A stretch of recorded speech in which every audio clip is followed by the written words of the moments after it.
First of all glory and honor to God for this wonderful moment.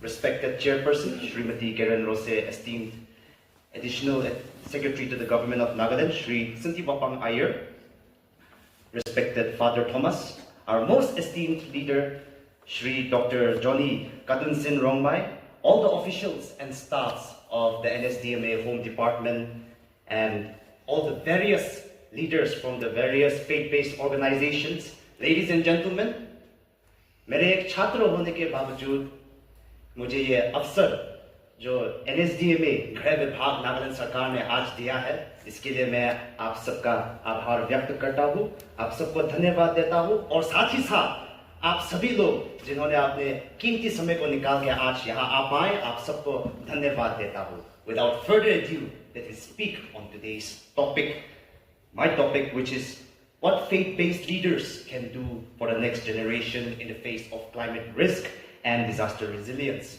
It is an honor for me on this International Day for Disaster Reduction, for Disaster Risk Reduction, to stand before you. I, in no aspect of my competence, limited knowledge, wisdom, or capabilities, and fit or qualified to speak or preach or teach about this topic, I shall rather prefer to share my observation, suggestions, and insights with utmost respect to your esteemed authority and your leadership in your various religious places of worship as to what we can do and as to what we can achieve and as to what we can collectively contribute to the next generation for disaster risk resilience. So let us begin with a moment of reflection across various major world religions, that there is a similarity, a pattern of thought. And that pattern of thought, in the biblical context, is the till and keep for man and woman for the Garden of Eden. The Quran's emphasis of humans as caliphs and vice-regents of earth, the Jain's respect and honor for nature, the Buddhism's principles to live in harmony with all living beings and to see land as a living relative, the beauty of Hinduism to worship, preserve, and to enhance nature. There is a common pattern of thought here. Just like Raja Ram Mohan Roy, the father of Indian Renaissance, he preached and ardently advocated for unity of all religions, for the worship of one God, for the similarities in all the religions. We see a monotheistic idea, a monotheistic ideology, a similarity of pattern of thought of a universal truth. And what is that universal truth? That is, man has been entrusted with the authority, responsibility, and care of this planet. Unfortunately, this trust is under siege today. Yet, today, landslides, floods, wildfires, the poor town planning of electrical wires, pipelines, or negligence of spots where trees can fall during heavy thunderstorms, wildfires, all these are taking away innocent lives. All these are displacing the vulnerables. All these are destroying homes and properties of our people. And so we have to understand that climate change is not a distant threat. It is a present reality. There's a saying in the owl language, Alima imelan shitapaliba alimao, which translates to, it is a world where everything changes. So just like the current leaders, they have replaced the past generations, the current elders have replaced the past generations, in the same manner and way, the next generation will replace the current leaders and the current elders of our society, which is inevitable. So your children, your grandchildren will inherit the world shaped by our choices. Let me repeat that. The next generation will inherit a world shaped by our choices. They will either inherit a world which has amplified risk of floods, landslides, wildfires, and the social upheavals that follows, or they will inherit a world which has a proper infrastructure which is disaster-proof, and a society which is resilient and well-informed about disaster management. The choice is ours on what to do. As faith leaders, we cannot sit idly. Instead, we should Rise, not in fear, but in faithful action. And first and foremost, before doing anything else, we need to put prayer first. And I appreciate and acknowledge all the religious leaders here who have been ardently and diligently praying for the next generation. Allow me to supplement to the importance of prayer through the biblical context of putting God first in every single thing we do. हमें डरकर नहीं, बल्कि बहादुरी और निष्ठापूर्वक कार्य करते हुए आगे बढ़ना होगा।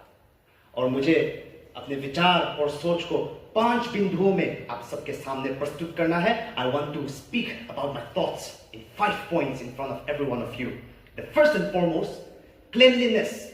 The moment I saw the topic, the word cleanliness has been on my mind. I've been thinking on it, pondering and retrospecting on it. It is a regurgitated information for every one of us. We have been hearing it again and again. But allow me to express and share to you my views and perspective of what cleanliness is. It transcends beyond physical hygiene, beyond environmental care. For me, it is the purity of the soul, heart, and the mind which manifests itself into honesty, integrity, principles, and moral actions. It is widespread concept. Cleanliness is a widespread concept. We keep on hearing it, but yet we continue to live in a mediocre society and state. It is because we hear and we listen about cleanliness, but we fail to apply it in our actions. Recently, our Deputy Chief Minister, Sri T.R. Zilian, he mentioned in an interview and he noted that the NHIDCL is ignoring the state's input and also the Honorable Chief Minister's suggestions on preventing landslides in NH29 and also to prevent accidents down there. So this is a reflection of the lack of cleanliness, of the lack of honesty, which is synonymous with cleanliness, of the lack of ethical cleanliness and cooperation in the initiatives taken by the NHIDCL. And just like that, in various government departments, in various political parties, in various organizations, in various aspects of our society, we see that there is lack of cleanliness. So when we really emphasize as church leaders, as religious leaders on cleanliness and let people implement it into their lives, then everything will align in place, including disaster management. The second point that I want to share with you is the need for a think tank. Committees and commissions of youths from various theological colleges or Catholic institutions or youth groups within churches or even the different religious groups. The young people can form a committee across Nagaland, not only across Nagaland, but the entire of Northeast, where young people from all walks of life and all religions in a secular manner come together and share their experiences and their ideas as to how to tackle with climate change and risk reduction of disasters. We have to listen to the young people on how they want to be approached, on being sensitized on this issue, and trust me, when you listen to the young people on how they want to be approached, it will spread like wildfire in a good way. The third point is awareness and embracing of technology. Our respected Sri Johnny Rongmai, a few months back, he was telling us about a Chinese parable of a Chinese emperor whose last words were, "There is no free lunch." So there is no free lunch. कोई मुफ्त का भोजन नहीं मिलने वाला हमें. एक ऐसा समाज जो आपदा के लिए तैयार हो, एक ऐसा समाज हमें मुफ्त में नहीं मिलेगा. इसके लिए हमें काम करना होगा. Just like James 2:17 says, faith without action is dead. So a society with proper infrastructure and a disaster resilient society will not be given to us on a silver platter. We have to give efforts for it. And the churches and the religious organizations can collaborate with the NSDMA and the Home Department using technology and AI for spreading awareness. Under Dr. Rongmai's leadership, we are seeing that the SMS weather alerts show effective adaptability of technology. We are very grateful for that, and hence today's weather portal launch program. So my suggestion would be a regular monthly content production from the local content creators in collaboration with the church organizations, with the faith-based organizations, because when all the content creators at one go, they produce content on disaster management, people will think about it once and they will forget about it. But when it's done on a monthly basis, when the local entrepreneurs, when the local content creators are supported on a monthly basis, it will create entrepreneurship as well. It will slowly, gradually sensitize the people, because they will see that it is constantly on their screens. The content, be it in the form of entertainment, be it in the form of educational videos, be it in the form of music. So, it can be like an inspiration as to how the Youth Resources and Sports Department conducted their program recently, just last month in the month of September, where they collaborated with the content creators. And it will save the government's resources as well, because even the faith-based organizations will be engaged in supporting the local content creators. It will boost entrepreneurship and enhance skill while spreading awareness. It will be mirroring like how Joseph prepared for the famine in the book of Genesis. The fourth point is change in curriculum. The educational institutions and the theological institutions, they have to incorporate and integrate disaster management into their curriculums. Last year, on this very pulpit, in this very hall, I mentioned that this do's and don'ts, it should be inculcated into our syllabus in every paper, or every semester, every class. We have to learn about it, or every sermon that you preach about. In that way, the Sunday schools, catechism classes, and youth gatherings, or different religious organizations, the youths within your institutions, your religious institutions, they can link biblical stories or religious texts or religious stories from your religious text and incorporate disaster management, inculcate disaster management into the curriculum. So it will only benefit the students, because disaster management is also a part of the UPSC syllabus.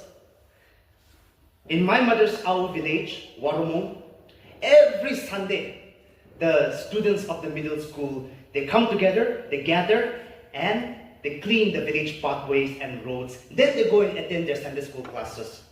This has been a generational, decades-long tradition, and that is the impact of good education, the impact of good curriculum, and the impact that can leave a generational tradition.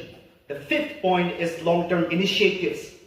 The practical tree plantation drives, collaboration with the departments, and making the youths learn about disaster management, also opening the religious places of worship to people in times of distress. It will put a mindset into the students, into the young people, the leaders of tomorrow, the elders of tomorrow, that this is the standard that needs to be set, and this is what needs to be done. This is how inclusive the places of religious worship should be like. And in that way, nowadays we see a trend of selfishness and lavishness, especially in some of the churches, not all the churches, not all the church members or workers, but we see in some people the way they lavishly spend not only the resources of the churches or the religious institutions, but also nature. So us as humans, we are making our own natural disasters, and that needs to be sensitized, that needs to be let go of. The faith-based religious organizations can help in waste management, helping the municipalities and also the government by mobilizing the youths, mobilizing the young people of your respective religious institutions, and then making them help the municipalities in waste management. We can move towards a cleaner Nagaland, move towards a cleaner India, and move towards a cleaner world. In conclusion, disaster management is deeply rooted in the biblical context, with how Noah was warning people about the floods, but people ignored him.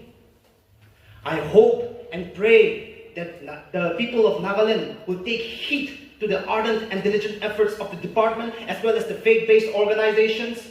Nowadays, we see that many of the environmentalists and many of the people, they are making people aware and preaching about global warming, but we cannot continue to remain asleep on this issue.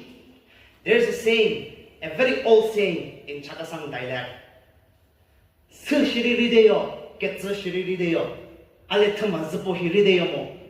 This translates to, The wood will rot away, the stone will erode, but the person's words will remain. So the religious, faith-based organizations need to preach the young people in such a way that it will continue to inspire and endure for generations to come.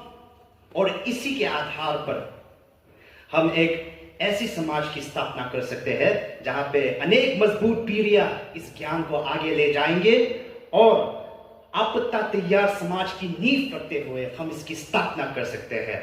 We can ensure future generations will carry forward this knowledge and manifest the very theme of today's program, which is towards a safer and resilient Nagaland. Ladies and gentlemen, my name is Kepozo Kapuh. I thank you all for patiently listening to me and for this opportunity. Thank you. Have a great day.